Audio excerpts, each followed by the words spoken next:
తనదిలోని తప్పు తరచంగ సుజ్ఞాని పరుత తప్పులెల్ల పట్టువాడు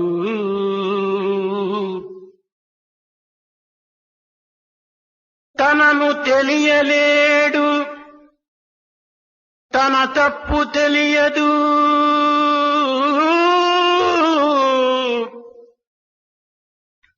పరుల తప్పులెల్లా పట్టువాడు తనదు తప్పులెరుగడు తనను తెలియలేడు తన తప్పులెరుగడు ఇతని కంటే అధముండు మేలు అవని తనదులోని తప్పు తరచంగ సుజ్ఞాని పరుల తప్పులన్నీ పట్టువాడు తనను ఎరుగబోడు తన తప్పులెరుగడు ఇతని కంటెను అధముండే మేలు అవని ఇతని కంటెను అధముండే మేలు అవని. A wise one will try to find his own defects rather than those of others. On the other hand, the one who always finds fault with others can never realize his own defects. Such a person, we cannot find a greater murkha than such a person. పుష్టిని అందమును పురస్కరించుకొని గొడ్డుకు విలువనిస్తారు. A cow is given value because it offers nourishment to all. కానీ మనిషికి బుద్ధిని పట్టి విలువ ఉంటుంది. But man is evaluated based on intellectual ability. బుద్ధి పెరుగు కొలది మానవత్వం అభివృద్ధిగాంచుతుంది. As your intellect develops, your humanness increases. బుద్ధి తరుగు కొలది పశుత్వం అభివృద్ధి అవుతుంది. And as you lose your intellect, your beastly nature increases.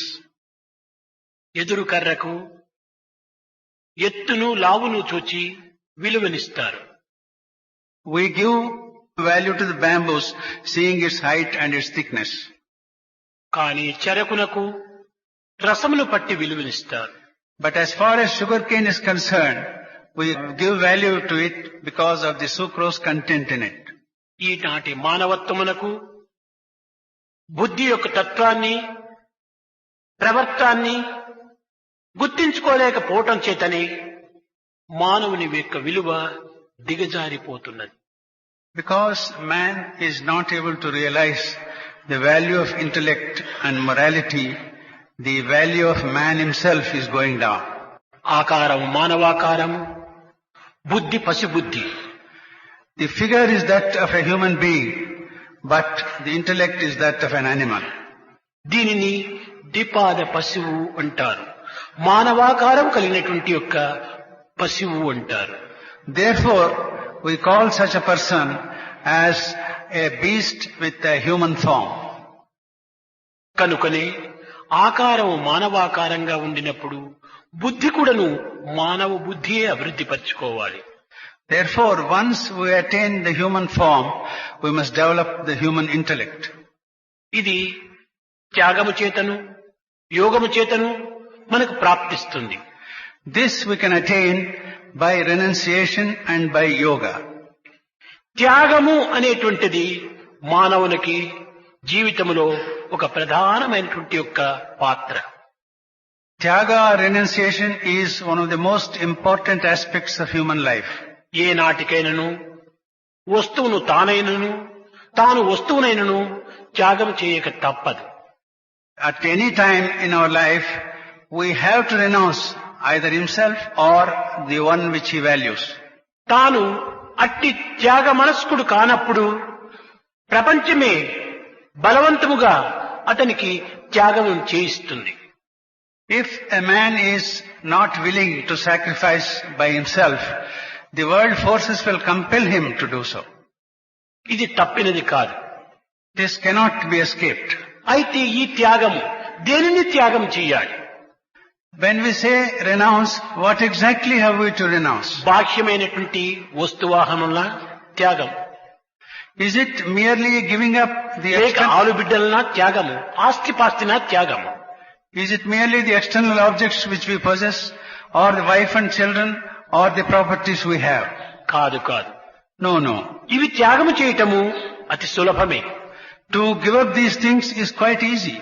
మానవుడు పట్టుపట్టి ప్రయత్నించినా ఇవి సులభంగా త్యాగం చేయగలడు. If man is determined, he can easily get into a frame of mind when he can sacrifice these things. కానీ ఈ త్యాగము కాదు. But this renunciation is not a ఇది real ఒక renunciation. భోగము కావచ్చు, లేక రోగము కావచ్చు. This can be a bhoga or even a disease. మనము చేయవలసినటువంటి త్యాగం ఏమిటి? What exactly is the renunciation which we have to make? అంతర్ముఖమైనటువంటి యొక్క కామ, క్రోధ, లోభము ఈ మూడింటిని త్యాగం చేయాలి. What exactly have we to renounce? We have to renounce our internal enemies, namely desire, anger and greed. కామం కర్మనాశనం, క్రోధం జ్ఞాననాశనం, లోభం భక్తి నాశనం. డిజైర్ అనేటువంటిది అనగా కోరిక అనేటువంటిది కర్మలను నిర్మూలము గావిస్తుంది. Desire destroys all karmas. ఏ కర్మ చేయ తగినది, ఏ కర్మ చేయ తగనది అనేటువంటి విచారణ జ్ఞానము కోల్పోతుంది. By having this desire, we lose the discriminative ability. ఈ కోరిక అన్నటువంటిది విచక్షణ జ్ఞానాన్ని కోల్పోతుంది. This desire sees that we lose the discriminative ability in us. కనుకనే కర్మ యొక్క యథార్థ స్వరూపాన్ని కోల్పోతుంది. Therefore, we lose the real meaning of karma. కనుకనే ఉపనిషత్తులు మొట్టమొదట కర్మకు నమస్కరించు అని చెప్పారు. Therefore, Upanishads have declared in the first instance, తస్మై నమః కర్మణి. ఏ therefore, పని మొదలు పెట్టినప్పటికీ ఆ పనికి మొట్టమొదట నమస్కరించి తరువాత ఆ పనిలో ప్రవేశించమన్నారు. therefore the Upanishads declared that first you salute karma or your action before you begin it. ఎందుకోసం? Why? ఈ కర్మ పవిత్రమైనదిగాను, పరులకు ఉపకారకరమైనటువంటిదిగాను, పరులకు హాని కలిగించినదిగాను, నాకు ప్రాప్తించినటువంటి యొక్క ఈ ప్రాప్తికి సహాయకారి అయినటువంటిదిగాను ఉండాలి అని ఈ కర్మకు నమస్కరించాలి. Why should we salute this karma? It is because we want this karma to be helpful to others, it should be useful to the society, and it should be helpful to our own development. కానీ ఈనాటి మానవుడు సమాజం నుంచి తమకు ఏమి ఫలితం లభించును అనేటువంటి ఫలిత ఉద్దేశం చేతనే కర్మలో ప్రవేశిస్తున్నాడు. But today, man is entering into action only with a view to gain something from society. కానీ మానవుడు కోరవలసినది అది కాదు. నా నుంచి ఈ సమాజమునకు ఏమి ఉపకారం, ఏమి సహాయం, ఏమి మంచి జరుగుతుంది అనేటువంటి యొక్క ఉత్తమ భావంతో చిత్తము సరిదిద్దుకోవాలి. But man, instead of doing that in a selfish way, should, before he begins any karma, should realize that he should be in a position to help society and to purify himself and to do everything for the కనుకనే good. కోరిక ఈ ఉత్తమ భావములకు తగినటువంటి ఉత్తేజాన్ని ఇవ్వలేకుండా పోతుంది. That's why unless we have this sort of desire, our present desire does not give it nobility. కనుకనే మనము చేయవలసినటువంటి యొక్క కర్మల లోపల అనేక విధమైనటువంటి దోషములు చేకూరుతున్నాయి, దోషములు ఇముడ్చుకుంటున్నాయి. Because of this, our actions are getting entangled with so many impurities. కనుకనే కర్మం అనేటువంటిదంతా కూడాను ఈ యొక్క మానవత్వం లోపల ఒక విశిష్టమైనటువంటి మార్గాన్ని ప్రవేశించలేకపోతున్నారు. Therefore, our actions is not able to show man a pure and righteous path. దీనిని పురస్కరించుకొని కామం కర్మ నాశనం అన్నారు. Because of this, it has been declared that kamam or desire is that it kills action. క్రోధము కనుక దీనిని మొట్టమొదట త్యాగం చేయాలి మనం. Therefore, it's our duty to first renounce or give up this anger. మూడవది లోభము. The third thing is greed. అనగా ఎంత సంపాదించినా ఎంత శక్తి కలిగి ఉండినా త్యాగము అనేటువంటిది ఈ లోభమునకు ఏమాత్రం కూడా నువ్వు గిట్టదు. The greed, whatever be the wealth you might amass and whatever thing you may have, this greed is not పరుల నుండి satisfied. పుచ్చుకొనుటకు మాత్రమే సిద్ధంగా ఉంటుంది కానీ లోభము పరులకు ఇచ్చుకొనుటకు ఏమాత్రం కూడా సమీపం రాదు. This trait of greed is always prepared to receive but never to give away anything which he నా possesses. ఇంటికి వస్తే ఏమి తెస్తావు, నీ ఇంటికి వస్తే ఏమి ఇస్తావు అంటుంది ఈ లోభం. This greed says, what will you get when you come to my home? And what shall I get when I come to you? కనుక మీ ఇంటికి వచ్చినా నాకు ఆదాయమే, నీవు మా ఇంటికి వచ్చినా నాకు ఆదాయమే కావాలి. ఈ విధమైనటువంటి యొక్క పేరాశతో దురాశతో కూడినటువంటిది ఈ లోభము. This greed is excessive desire to get something from everywhere and at every time. ఇలాంటి దుర్గుణమును అభివృద్ధి పరిచేటువంటి లోభమును మనము త్యాగం చేయాలి. This sort of bad quality which increases our difficulties and impurities should be given up. దీనినే వైరాగ్యము అన్నారు. The correct name for giving up this greed is vairagya. వైరాగ్యం అనగా ఏమి? రాగమునకు విరుద్ధమైనటువంటిదే వైరాగ్యం. Vairagyam means that which is opposite to ragama or attachment. రాగమనగా ఏమిటి? దేహం పైన భ్రాంతి. And ragama means your desire for your body. ఈ దేహ భ్రాంతి తప్పు కాదు. It is not wrong to have an idea of your body. బంధు భ్రాంతి ఇది కూడాను తప్పు కాదు. And liking your friends and relatives is also not కుటుంబ wrong. భ్రాంతి ఇది కూడాను దోషం కాదు. Liking your family is also not wrong. తల్లిదండ్రులను ప్రేమించవలసినది, సోదరీమణులను కూడాను ఆశించవలసినటువంటిది, నీ యొక్క దేహానికి ఆరోగ్యం చేకూరాలని నీవు కోరవలసినటువంటిది. It is correct if you love your parents, if you love your brothers and sisters, and also desire to have good and ఈ strong health. రాగమునకు కొంతవరకును కొంచెం హద్దు ఉంటుండాలి, పరిమితి ఉంటుండాలి. But this raga should have some limit. మనము సంగీతంలో కూడాను పలుమారు మనం వింటుంటాము. We also hear in music quite often. ఈ రాగము పాటకు అవసరమే. This raga is necessary for music. కానీ మితిమీరిన రాగము తీస్తే వినేవానికి రోగం వస్తుంది. But if this raga is unduly emphasized, those who hear will get disease or will... కొండంత రాగము తీసి గోరంత పదము చెప్పాడట. See, he takes such a big raga and says just one or two words. కనుక పాటకు తగినంత రాగం ఉంటుండాలి. Therefore, the raga should be adequate for the song. వంటకు తగినంత మంట ఉంటుండాలి. And the heat should be just adequate పప్పుకు తగినంత ఉప్పు ఉండాలి. for the food and enough salt for పప్పు the ఎంత dal. ఉందో ఉప్పు అంత వేస్తే తినడానికి వీలు కాదు. If you add as much salt as you have dal, then you cannot eat it. అదే విధముగానే మన రాగము కూడాను ఎంతవరకు అంత ఉంటుండాలి. In the same manner, our raga should be only ఈనాడు ఈ limited. రాగము మితిమీరిపోతుంది. Today, this raga is going తన దేహ beyond. భ్రాంతి కాని, తన బంధు భ్రాంతి కాని, తన కుటుంబ భ్రాంతి కాని, తన విద్యా భ్రాంతి కాని, తన జ్ఞాన భ్రాంతి కాని, ఈ భ్రాంతులు అనేటువంటివి అన్ని కూడాను ఒక హద్దును దాటి, పరిమితము దాటి ప్రయాణం చేస్తున్నాయి. This desire for the body, for his relations, for his family, and for other desirable things is going beyond limits. కనుకనే ఈ రాగమును అదుపులో ఉంచుకోవాలి. Therefore, it is essential to keep this raga within limits. కాన మానవత్వములో మనం కోరవలసినటువంటి దానికి కూడాను కొంత లిమిట్ లో ఉంటుండాలి.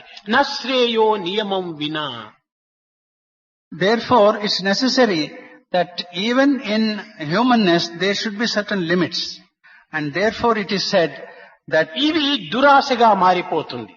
this should not become an undesirable, ఈ undue desire. దురాశ దుఃఖమునకు హేతు అవుతుంది. And this undue desire results in sorrow. కనుక మనము ఈ రాగం అనేటువంటి దానిని కొంతవరకు నువ్వు పరిమితం తెచ్చుకున్నప్పుడే అదే వైరాగ్యము అనేటువంటిదిగా మారిపోతుంది. Only when we limit and restrict this raga, it is transformed into vairagya. వైరాగ్యం అంటే ఏమిటి? What exactly do we mean by vairagya? వైరాగ్యం అనగా వస్తువు యొక్క సంబంధమును మనము మరచి వస్తువునందున్నటువంటి యొక్క అంతర్శక్తిని లక్ష్యంలో నుంచుకోవటమే వైరాగ్యం. Vairagya means you forget the external things and have your attention fixed on the substratum or the immanent thing in that article. 10 మంది దుర్మార్గుల లోపల ఒక్కడైనా సన్మార్గుడు ఉంటాడు. Among 10 bad fellows, there will be at least one good person. 10 మంది సన్మార్గుల లోపల ఒక్కడైనా దైవభ్రాంతి కలిగినటువంటి వాడు ఉంటాడు. Among 10 good people, there will be at least one who has the desire of 10 spirituality. మంది of God. దైవ భ్రాంతిలో ఉండినటువంటి వారిలో ఒక్కడైనా దైవం పైన ప్రీతి కలిగి ఉంటుంటాడు. Those who are spiritually inclined and think of God, there will be at least one. 10 మందిలో భగవత్ ప్రీతి కలిగినటువంటి వానికి ఒక్కడైనా కూడా భగవంతుని అనుభవించాలి అని ఆశిస్తుంటాడు. And among the 10 who have the desire, love of God, at least one would like to realize and experience God. భగవంతుని యొక్క ప్రేమను అనుభవించాలి అనేటువంటి 10 మంది లోపల ఒక్కడైనా సర్వసంగ పరిత్యాగి ఉంటుంటాడు. Among 10 people who want to experience God, at least one will be prepared to give up సర్వసంగ everything. పరిత్యాగం చేసినప్పుడే భగవత్ ప్రేమకు అర్హుడవుతాడు. Only when we give up everything, we will be able to achieve కనుకనే God. త్యాగేనైకి అమృతత్వమానసు అన్నారు. ఈ త్యాగము చేతనే అమృతత్వం అనేటువంటి యొక్క దైవత్వం మనకు ప్రాప్తిస్తుంది అని. Therefore it has been said, only by renunciation of everything you can achieve amrutatva or అయితే దీన్ని ఏ immortality. రీతిగా మనం వైరాగ్యం చేయాలి? Then how, in what manner have we to achieve this vairagya? ప్రపంచము వస్తు సమూహము. The world is a combination of different things. ఇది కేవలము ఒక జడ స్వరూపము. This is inert matter. జాగ్రత్తను మన ఇంద్రియములంతా కూడాను అనుభవిస్తున్నాయి. In wakeful condition, our senses experience these things. ఇంద్రియములన్నీ కూడాను జడమైనటువంటివి.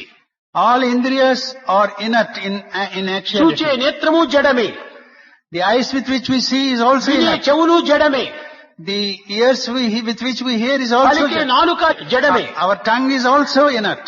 గంధమును ఆస్వాదించేటువంటి యొక్క ముక్కు కూడాను ఒక జడమే. The nose which can smell perfume is also inert. కడపటికి దేహమంతా జడమే. And finally, the entire body is inert. కనుకనే ఇందులో ఒక చైతన్యము అనేటువంటిది మనస్సు, బుద్ధి, చిత్తము, అహంకారము ఈ 4 యొక్క సమ్మిళితమైనటువంటి స్వరూపము ఆ యొక్క లోపల చైతన్యాన్ని అందించటం చేతనే ఈ జడమంతా పని చేయగలుగుతుండాలి. This jada is able to function because of the combination of chaitanya, ahankara, buddhi and manas. కనుకనే ఈ యొక్క బాహ్యమైనటువంటి యొక్క జగత్తంతై కూడాను జడమే అనేటువంటి సత్యాన్ని మనం గుర్తించాలి. We must recognize the truth that the external world is entirely inert or అదే jada. స్థూలము. And that is inert and dense. ఈ స్థూలమైనటువంటి యొక్క జగత్తునంతా కూడాను మనము ఒక జడముగా మనం భావించాలి. The entire world which is dense, we should recognize it as inert. ఇంకా సూక్ష్మమైనటువంటి యొక్క మనోబుద్ధి, చిత్త, అహంకారములు ఇవి మాయా స్వరూపాలు. And then the subtle mind, chitta, ahankara and buddhi is full of Maya maya. అనగా ఏమి? సా మాయ ఇతి మాయ అనగా ఏది లేదో అదే మనకు ఉండినట్టుగా కనిపించటం. And what exactly does maya mean? That which does not exist appears as existing. That is maya. సా బుద్ధిమాం మనుష్యేషు, సా బుద్ధిమాన్ మనుష్యేషు అనగా మానవుని యొక్క బుద్ధి కేవలము ఒక విధమైనటువంటి మానవాకారంనే ధరింపజేస్తుంటుండాలి. Man's mind will enable him to have the human form. ఇవన్నీ కూడా మాయనుగా కల్పిస్తుంటుండాలి. Everything will appear as maya. ఉన్నది లేనట్టుగా, లేనిదాని ఉన్నట్టుగా భ్రమింపచేస్తుండాలి. The maya makes what exists as non-existent. ఈ And మాయకు మరొక పేరు అజ్ఞానము అని పేరు. maya has another name called ajnana. అజ్ఞానం అనగా ఏమిటి? తెలిసినటువంటి దాన్ని తెలియకుండా చేయటము. Ajnana means what we know is made to be unknown to you. కేవలము సత్యము కానటువంటి దానిని సత్యముగా భ్రమింపచేయటము. And it baffles you by making untruth to appear as truth. అసత్యాన్ని సత్యముగా నిరూపింపజేయటము. It makes untruth appear like truth. నేను దేహమును ధరించాను. I have assumed a body. నా కంటి ముందు అనేక మంది మరణిస్తున్నారు. I see so many people dying before me. అనేక మంది రోగములతో పీడింపబడుతున్నారు. Many are suffering from disease. కంటితో చూస్తున్నాము, చెవులతో వింటున్నాము, కానీ మనం శాశ్వతంగా ఉండాలని భ్రమిస్తున్నాం. We see this every day, but we believe that we will be permanent. ఇది అజ్ఞానము. This is exactly Ajnana. అందరూ పోతున్నప్పుడు మనం మాత్రం పోమా? When all others are leaving this world, అందరి దేహములు అశాశ్వతమైనప్పుడు నా దేహం మాత్రం శాశ్వతం ఎట్లవుతుంది? when all others' bodies are impermanent, how can mine alone be permanent? కనుకనే ఈ మాయను ప్రవేశింపచేయటం చేతనే అనిత్యము నిత్యముగా, నిత్యమును అనిత్యముగా కూడాను భ్రమింపచేస్తుండాలి. Because of this Maya, what is impermanent appears as permanent and what is permanent appears as temporary. కనుక ఈ సూక్ష్మమైనటువంటిదంతా ఒక మాయని. So all these subtle things is nothing but Maya. స్వప్నము సూక్ష్మ స్వరూపము. The sleep is also a subtle thing. ఎన్నో చూస్తున్నాము మనం స్వప్నంలో. In sleep we see so many things. ఎన్నో అనుభవిస్తున్నాము స్వప్నంలో. In sleep we experience so many things. స్వప్నం కాలమునకు మాత్రమే అవి సత్యంగా నిరూపిస్తున్నాయి.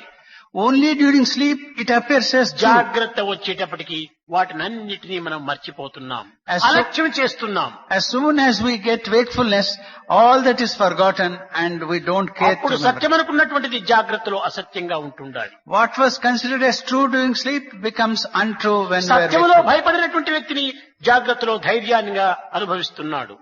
The person who is afraid during sleep becomes bold when he is wakeful.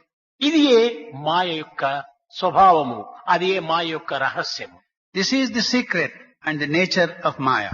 కనుకనే జడము అనగా ప్రత్యక్షము, భౌతికము, జాగ్రత్త ఇది జడము, Therefore, స్వప్నము సూక్ష్మము ఇది అంతా కూడాను మాయ. so sleep, which is subtle, and whatever we see there is jada or inert. ఇంకా కారణం. Then karana. ఈ కారణము అనేటువంటిది ప్రతిబింబము. This karana is a reflection. ఈ ప్రతిబింబమునకు ఏ విధమైనటువంటి యొక్క చైతన్యము లేదు. This reflection has no chaitanya of any kind. ప్రతిబింబమునకు రూపము లేదు, నామము లేదు. This reflection has neither name or form. దానికి సుఖము లేదు, దుఃఖము లేదు. It has neither happiness or sorrow. ఇలాంటి దాన్ని కట్టుకొని మనం ఏమి అనుభవించటం? What is it that we can experience having such a thing? జాగ్రత్త చూస్తామా? జడము. In wakefulness, everything is inanimate. సూక్ష్మము చూస్తామా? మాయ. If you see in the subtle state, కారణము చూస్తామా? ప్రతిబింబము. it is Maya, and in Karana, it is. మూడింటితోనూ నాకు సంబంధం లేదు. In these three things, we have nothing to do with it. దీనికి అతీతమైనటువంటి మహాకారణము, What is beyond all these three stages is అదే Mahakarana, పరతత్వము. and that is Paratattva. ఆ పరతత్వములో ఉండేటువంటి ఆత్మ, ఈ యొక్క జడములో ఉండేటువంటి ఆత్మ రెండు ఒక్కటే. The Atma that exists in the Paratattva and the Atma that is immanent ఇట్టి in the ఏకత్వాన్ని Jada. గుర్తించడమే వైరాగ్యము అన్నారు. These two are the same, and to recognize this is Vairagya. కనుక మనం వదిలిపెట్టిపోవటం కాదు వైరాగ్యము, ఉన్నదానిలో ఉన్నటువంటి సత్యాన్ని గుర్తించడమే వైరాగ్యము. It's not giving up things that is real Vairagya, but to recognize the true thing in what ఇంతకాలము we see. దేనిని మనం రాగంతో అనుభవించామో దాన్ని రాగరహితముగా ఉంచుకోవటమే వైరాగ్యము. So Vairagyam really means what we were enjoying with Raga till now should be enjoyed without Raga. ఎంతనో మనం సాధించాము, We have achieved many things. ఎంతనో మనం సంపాదించాము, We have earned a lot. ఎంతనో మనం అనుభవించాము. We have experienced a lot. ఇవన్నీ ఎక్కడ పోయినాయి? Where have they gone? ఎక్కడ ఉన్నాయి? Where are they existing? ఎందుకు మనం వదులుతున్నాం? Why are we giving it up? దానివల్ల మనకు వచ్చినటువంటి ఫలితం ఏమిటి?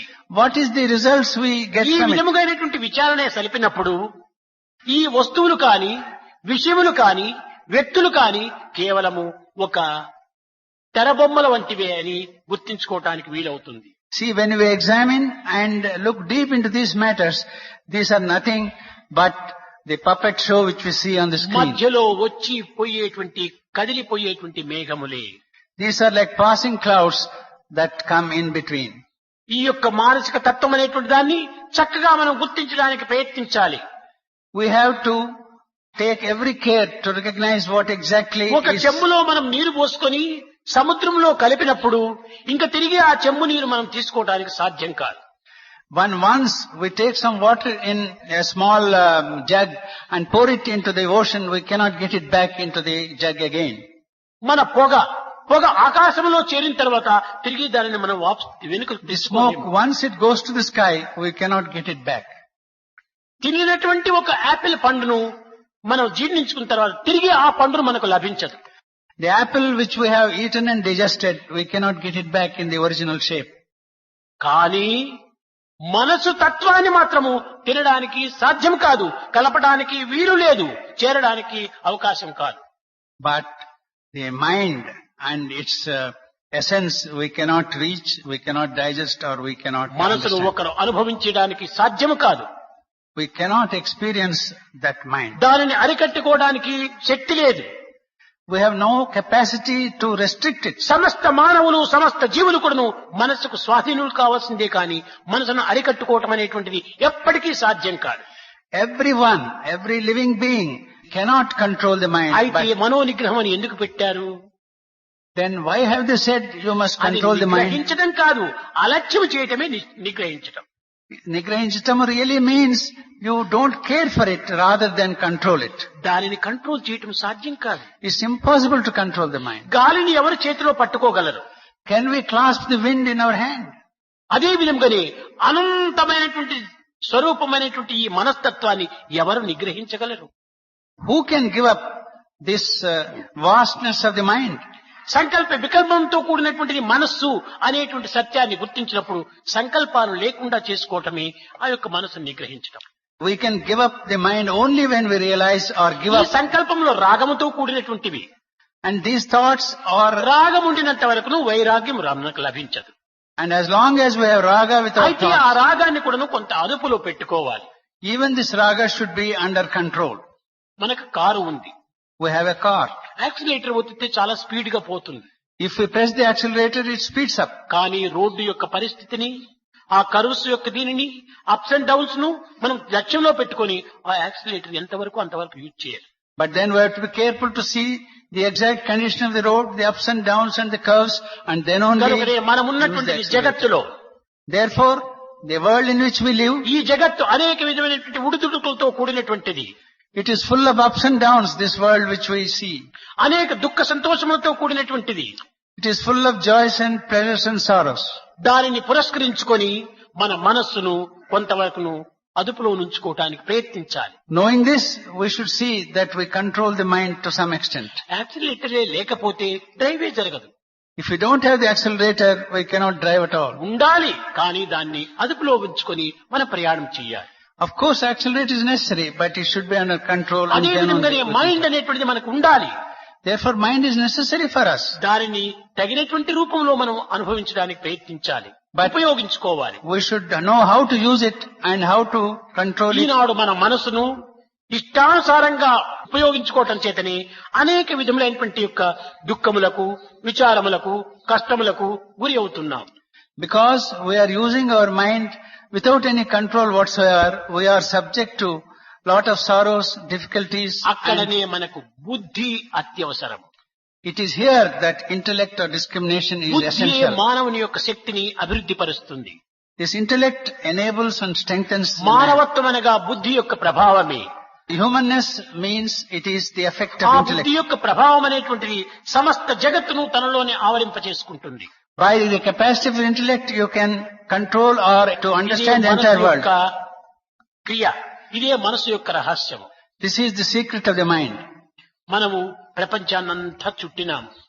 We have gone round the whole world. Hyderabad అంతా తిరిగాము, మెడ్రాస్ అంతా తిరిగాము, బొంబాయి అంతా తిరిగాము, అనేక పర్వతాలు చూచాము, నదులు చూచాము, సముద్రాలు చూచాము. We have gone to Madras, we have gone to Hyderabad, we have seen number of mountains and rivers and everything.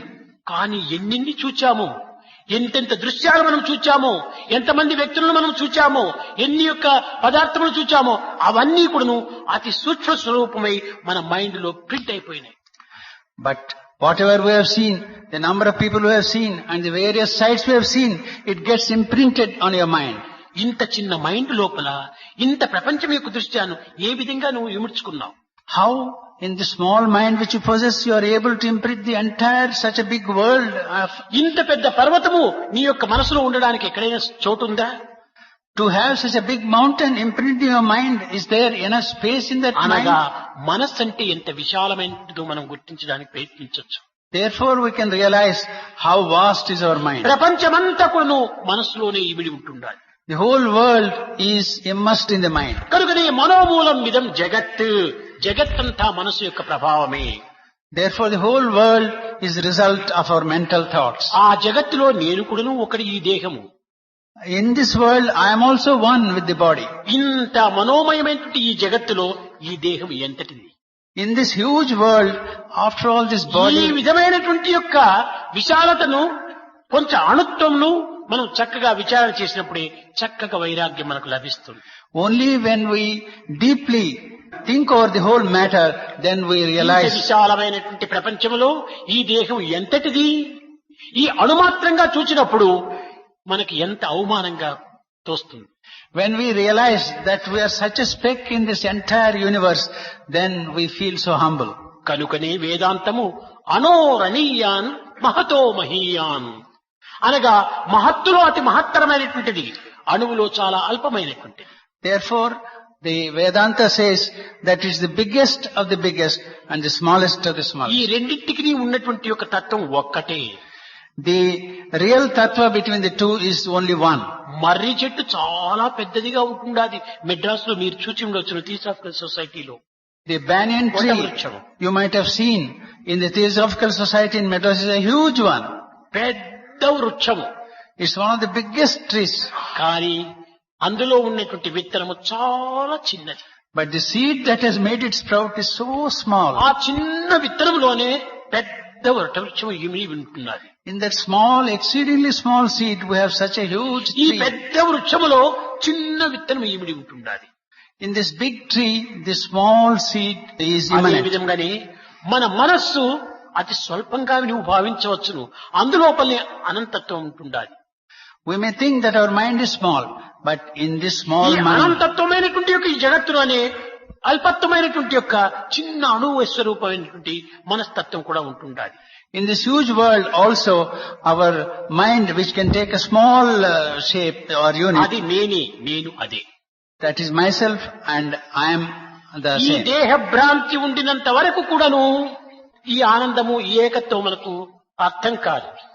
As long as we have body consciousness and love, we cannot understand this secret. స్థూలమైనటువంటి యొక్క దృష్టి ఉండినంత వరకు కూడాను ఈ యొక్క అనంతత్వం మనకు అర్థం కాదు. When we have only a superficial outlook of the world, we cannot understand the చిన్న vastness. ఉదాహరణము, A small example. ఒక పెద్ద తొట్టి మనకు ఉంటుండాలి, సిమెంట్ తొట్టి. There is a big cement tank. లేక ఒక ట్యాంక్ లో మనం పోల్చి చూస్తున్నాం. We are going and seeing a tank. అందులో మనం చూస్తుంటే మన ప్రతిబింబం ఆ జలంలో కనిపిస్తుండాలి. When you look into the tank with water, our figure is seen in it. నీవేమంటున్నావు? అది నేనే అంటున్నావు. We say, that is myself. కానీ విచారణ చేసినప్పుడు నేను అది కాదు, But when we really discriminate, we realize that is అది not నేనే, నేను అది కాదు, అది నేనే, నేను అది కాదు. ఇందులో ఉండినటువంటి వ్యత్యాసాన్ని మనం గుర్తించాలి. See, అది నేనే, నేను అది కాదు. that is myself, but I am not that. The difference between these ఎంత two విరుద్ధంగా ఉంది statements చూడండి. must be అది realized. నేనే, నేను అది కాదు. We must realize this. That is myself, but I am not that. We must distinguish between these అది two statements. నేనే అనగా నీ యొక్క దేహాన్ని భ్రమించుకొని అది నేనే అంటున్నావు. When you say that's myself, you are only thinking of your body. అది నేనే అనుకున్నప్పుడు ఆ యొక్క ప్రతిబింబాన్ని కర్ర తీసుకొని ఎంతమంది కొట్టినా నీకేమి ఏడుపు రాదు, దెబ్బ తగలదు. When you say that's yourself, if people begin to beat it with a lot of sticks, you don't feel any pain. కానీ ఆ ప్రతిబింబాన్ని ఏమైనా ఎవరైనా వచ్చి దూషిస్తే నీకు కోపం వస్తావు. But if that reflection of yours is abused by anybody, you get angry. కొడితే దెబ్బ తగలదు కానీ తిడితే మాత్రం దెబ్బ తగులుతుంటుండాలి. When it's beaten, you don't feel the pain, but if anybody abuses, you feel the sorrow. కొట్టినప్పుడు అది నేను కాదు, When it's beaten, you feel it's not yourself. తిట్టినప్పుడు నేను అదే. When you are abused, you feel that ఇది you are one. వేదాంతంలో ఉన్నటువంటి రహస్యాలు. This is the secret of Vedanta. అనగా హృదయాన్ని, ఆత్మతత్వాన్ని ఏకత్వంగా భావించుకున్నప్పుడు ఎవరికి ఏ బాధలు తగినా అది నాదే. When we realize that your inner Atma is same as the outer world, కానీ దేహభ్రాంతితోనే ఉంటుంటే ఎవరే విధమైన అన్నప్పటికీ అది నేను కాదు. if you are only having body consciousness, whatever others suffer, you ఈ don't feel for it. విశాలమైనటువంటి యొక్క ప్రబోధన గావించేటువంటిది వేదాంతం. This essential truth which is ఈ given by పవిత్రమైన, నిత్యమైన, సత్యమైనటువంటి యొక్క సత్వాన్ని గుర్తించుకోవడానికి ఈ విధమైనటువంటి యొక్క కొన్ని సమావేశాల్లో మనం పాల్గొనాలి. to understand this great secret of secrets, we should participate in such assemblies. ఈ సమావేశాల్లో మీరు విన్నటువంటి విషయాలు, కన్నటువంటి దృశ్యాలు కొంతవరకు హృదయంలో భద్రం చేసుకోవాలి. In such assemblies, whatever you hear and see, you must see that you కనుకనే keep it in శ్రవణ, your mind. మనన, నితిధ్యాసలు అని 3 ప్రధానమైనటువంటి యొక్క సూత్రాన్ని బోధిస్తూ వచ్చింది వేదాంతం. Therefore, Vedanta has emphasized 3 things: Shravanam, Mananam and Nijidhyasam. శ్రవణం అనగా వినటము. Shravanam means hearing. విన్నటువంటి దాన్ని తిరిగి స్మరించటము, స్ఫురించుకోవటము, దాన్ని చింతించుకోవటము. And whatever you hear, you again repeat it, and that is చింతించిన Mananam. దానిని ప్రాక్టికల్ లో పెట్టటము నితిధ్యాస. Nijidhyasa is to put it into practice what you have heard and what you have వంటరూములో repeated. చేసినటువంటి వంటను dining hall తెచ్చి పెట్టుకోవటం. That is, the food that's cooked in the kitchen is brought to the dining hall. ఈ kitchen room లో చేయటమే ఇది ఒక శ్రవణం. What we do in the kitchen room is called Shravana. శ్రవణం చేసినంత మాత్రమే ప్రయోజనం లేదు. కిచెన్ రూమ్ లో కావాల్సినంత వంటలు ఉంటుంటే మనకు ప్రయోజనం లేదు. There is no use of having lot of food in the kitchen. It is of no use to us. దాన్ని డైనింగ్ హాల్ లో తెచ్చి ప్లేట్ లో పెట్టుకోవాలి. First you must bring it to the dining hall and put it on the plate. దానిని స్మరించాలి. అదే మన యొక్క మననం. Then you must think about it. That is Smaranam. That is repeating it. తినాలి. Then we must eat it. అదే నితిధ్యాస. That is Nitidhyasa. వంట వండటము, పెట్టుకోవటము, అనుభవించటము, అదే జ్ఞాతం, ద్రష్టం, ప్రవేశం. లోపల ప్రవేశించాలి. Therefore, cooking, getting it on the table and eating, these 3 are జ్ఞాతం. necessary. అమ్మగారు వచ్చి చెప్పేసేసినారు, నాయనా ఈ పొద్దు చాలా పులిహోరం చేశాను, నీకోసం పాయసం చేశాను, వడలు చేశాను, అన్ని విన్నావు. అది వినటమే జ్ఞాతం. The mother says, I have prepared vadas, I have prepared payasam, I have prepared many అవన్నీ other తెచ్చి delicious తట్టులో things. పెట్టుకున్నావు, బాగా చూచావు. ఇది కేవలము జ్ఞాతం, ద్రష్టం, చూచినావు. Drashtum means you have seen this all kept on the plate. చూడటమే కాకుండా ప్రవేశం, లోపల పోవాలి. Praveshtum is eating the same. అప్పుడే మనకు పుష్టి, సంతుష్టి మనకు లభిస్తుంది. Then only we get pusti and santushti or కనుక happiness. పెద్దలు చెప్పినటువంటి విషయం కానీ, పిల్లలు చెప్పినటువంటి విషయం కానీ కొంతవరకును మనం విని చక్కగా దానిని మనం చేసి 1-2 మనం ప్రాక్టికల్ లో పెట్టడానికి ప్రయత్నించాలి.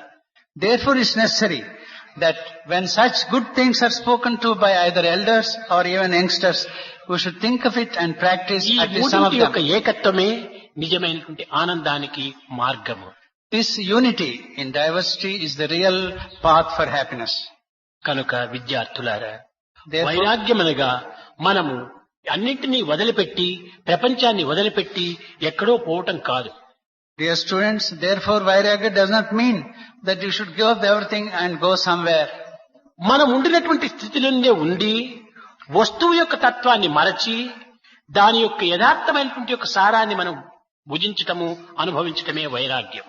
Vairagyam really means you may stay where you are in whatever station of life and without పదార్థ దృష్టిని మీరు పెట్టుకోకండి, పరార్థ దృష్టిని ఉంచుకోండి. do not have merely the idea of the sthula object, but the immanent reality in it must be understood. వస్తువునందున్నటువంటి యొక్క విషయ రహస్యాన్ని మనం గుర్తించుకోవటమే వైరాగ్యం, వస్తువును త్యజించడమే. Only by realizing the secret of the immanent principle within that vastu. చిన్న ఉదాహరణ, A small example. Market కి వెళ్లి ఒక మామిడి పండు తెచ్చుకున్నాం. A small example. We have gone to the market and got a mango. ఈ యొక్క మామిడి పండుకు నేనే వెల ఇచ్చాను, నా డబ్బును నేను ఇచ్చాను, ఎవరితోనూ దొంగిలించుకొని రాలేదు, ఎవరి డబ్బునో నేను ఇవ్వలేదు, ఇది నా డబ్బు అని నీవు అహంకారపడవచ్చు. You may feel proud that you have spent your own money, well-earned money, and got this mango. కానీ మ్యాంగోను కొనుక్కొని తెచ్చావు. You brought the mango by purchasing it. అది తినే సమయంలో నీవేం చేస్తావు? ఆ జ్యూస్ను మాత్రమే నువ్వు స్వీకరిస్తావు, విత్తనమును పై బెరడు కూడాను పారవేస్తావు. When you actually eat it, you take only the juice in the mango and you throw off the kernel. మ్యాంగోను కొనొద్దని చెప్పలేదు. I am not telling you not to buy the mango. ఈ యొక్క మామిడి ఫలాన్ని కొను, By all means buy the mango. భుజించు, Eat. సారాన్ని స్వీకరించు, Take the juice out of it. నిస్సారాన్ని విసర్జించు. And what is not juice, ఇదే give it up. వైరాగ్యం. This is vairagya. అట్లు లేకుండా నేనే డబ్బు పెట్టి కొనుక్కున్నానని ఆ విత్తనం కూడా నములుతూ విత్తనం కూడా తినడానికి ప్రయత్నం చేస్తే ఇది ఎంత మూర్ఖత్వం అవుతుంది. If instead of doing just as Swami said, if you begin to eat the kernel also because you have paid for it, కనుకనే ఈ వైరాగ్యమైనటువంటి నిత్యానిత్య పరిశీలన చేసి ఏది స్వీకరించవలసినటువంటిది, ఏది విసర్జించవలసినటువంటిది అనేటువంటి డిస్క్రిమినేషన్ పవర్ ఏగిన లేకపోతే అది కేవలం ఒక మూర్ఖత్వంగా రూపొందుతుంది. ఆ డిస్క్రిమినేషన్ పవర్ తో ఏది స్వీకరించాలి, ఏది విసర్జించాలి అని నిర్ణయం చేసుకోవటమే వైరాగ్యం. vairagya really means by using discrimination you must know what we should accept and what we should reject. కనుక వైరాగ్యం అంటే తప్పు అర్థంగా మీరు తీసుకోకూడదు. Therefore you should not mistake the meaning of అన్ని vairagya. వదిలిపెట్టి అరణ్యానికి పోవటం అని భావించరాదు. You should not think you should give everything and go to the forest. అన్నింటి ఎందుకు నువ్వు దైవత్వాన్ని మీరు అనుభవించండి, దైవత్వాన్ని మీరు కొంతవరకు దృష్టిలో ఉంచుకోండి. You see, what you should do exactly is, you must see the divinity in every object you see and then enjoy it. అది నిజమైన వైరాగ్యం. That is real vairagya. అంతేకాని ఏదో మనం ఆలుబిడ్డలను వదిలిపెట్టి, ఆస్తిపాస్తులు వదిలిపెట్టి, సర్వసంగ పరిత్యాగం అయిపోయి ఏదో ఈ విధంగా మనం అరణ్యానికి పోవటం కాదు. And it's not by giving up your family and your properties అరణ్యం మాత్రం ప్రపంచం కాదా? and going to the forest. Is not the forest a part of the world? కాబట్టి అక్కడంతా మనుషులు లేకపోవటం వల్ల చెట్లు పెరిగినాయి, ఇక్కడ మనుషులు ఉండటం వల్ల చెట్లు కొట్టేస్తున్నారు. Because there are no men, there are trees. అంతేకాని అది కూడా ప్రపంచంలో ఒక భాగమే. That's also a part of the world. కనుక మనము చేసేటువంటి విధానం లోపల మంచి చెడ్డలు విచారణ చేసి దాన్ని చక్కగా అనుభవించడానికి ప్రయత్నించాలి. Therefore, we should discriminate properly by examining the thing and then enjoy what is correct and good. భవ భయ హరణ వందిత చరణ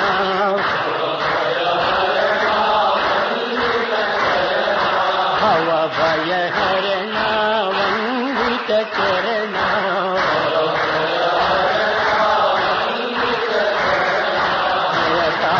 జయ మాధవ శౌరీ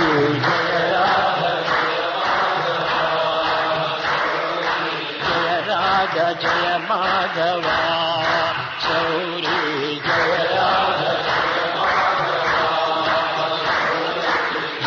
భయ హరణ వందిత చరణ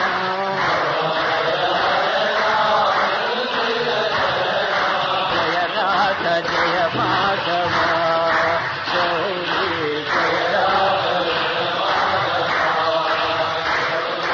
మంగళ చరణ కలిమల దగన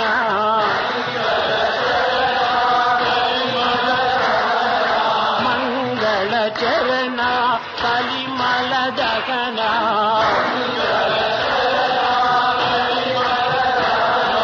నారాయణ కేశవ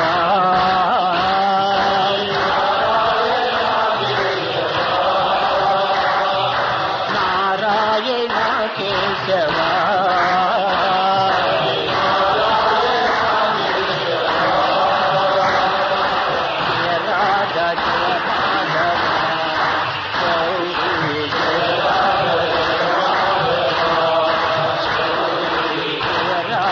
జయ మాధవ